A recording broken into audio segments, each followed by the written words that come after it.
I've been around the block a few times. I know about human nature. I know that even though I've put on my channel a recommendation that you visit the Wikipedia article on Danny K. Davis, I know that none of you have. One or two of you, maybe. One or two out of 1,000. So I'm going to share with you some information from Wikipedia on Danny K. Davis. To look at this guy, he reminds me of a Frank that I met in Lauderdale County, Mississippi, 20 or 30 years ago. I walked into a coffee shop and there was a deputy sheriff sitting at the counter drinking coffee. I believe he was in plain clothes, off duty. But I gathered from the conversation that his name was Frank, or Frank Franklin, or something like that. And I thought, oh, this is the guy this is the hero. This is the member of the sheriff's department that successfully prosecuted a criminal and solved the case, did some great thing. I forgot now what that thing was, but I spoke to this guy thinking that he was the famous member of the sheriff's department. It turns out that the famous member of the sheriff's department was white, but had a similar name as Frank. And so I congratulated and thanked this black man for his heroism in solving this case. And this man, Frank, did not correct me and did not tell me that I was mistaken. He accepted this praise that he was not deserving of. He did not correct me. He did not say, no, I'm just nobody. I'm just nobody. I'm a part-time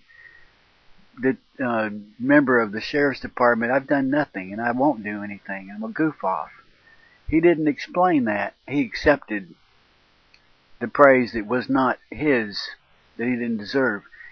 And if this is the case, if this is typical of black men in general, or some black men, it might shed light on Danny K. Davis. I'm going to put my glasses on and read what it says about Danny K. Davis. He looks just like Frank back in Lauderdale County, Mississippi, years ago. Davis announced his candidacy for the 7th Congressional District of Illinois, adding his name to some other candidates. There's a bunch of them. He whooped him. Turns out that Davis whooped him.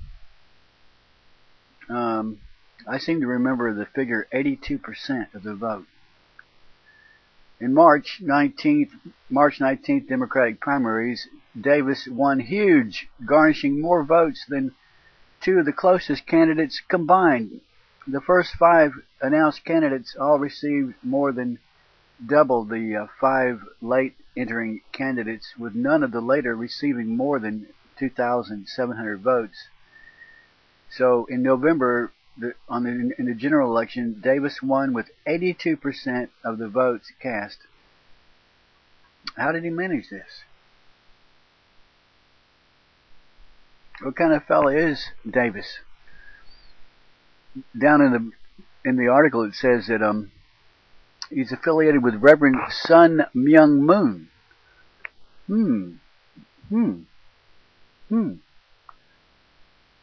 In 2004, Davis met with national controversy when he crowned Reverend Sun Myung Moon in a religious ceremony at the Dirksen Senate Office Building. Honoring the controversial spiritual leader. Moon declared himself the Messiah. Oh, we have 2 Messiahs now. At the crowning ceremony, in which Davis appeared on the invitation as a sponsoring co-chair. Davis wore white gloves and carried the crown. This is Danny K. Davis, and this is an associate of Barack Obama by virtue of the fact they are members of the same party. They're not members of the Democrat Party. They are both members of the New Party, except Danny K. Davis admits his membership. Barack Obama does not. Moon declared himself the Messiah at the crowning ceremony, in which Davis appeared on the invitation as a sponsoring co-chair. Davis wore white gloves and carried the crown on a pillow to crown Moon and his wife the King and Queen of Peace. Later on, someone asked Davis what exactly had Reverend Moon done to deserve such a recognition, and Davis had no answer. He didn't know what he had done in the cause of peace. But, Moon has got money, money, money. And that may have had something to do with it. I hate to cast dispersions on a fine congressman from Illinois, but I suspect that is the case. Moon is the guy that bankrolled him, most likely.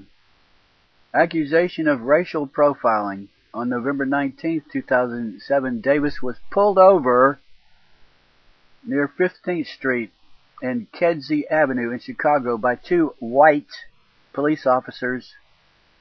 Davis was issued a $75 ticket for driving on the left side of the center yellow line. Now, the officers should have recognized Davis and given him a free pass, but however, Davis claimed that he did not do anything wrong, and he was a target of racial profiling, saying, "My only offense is driving while black."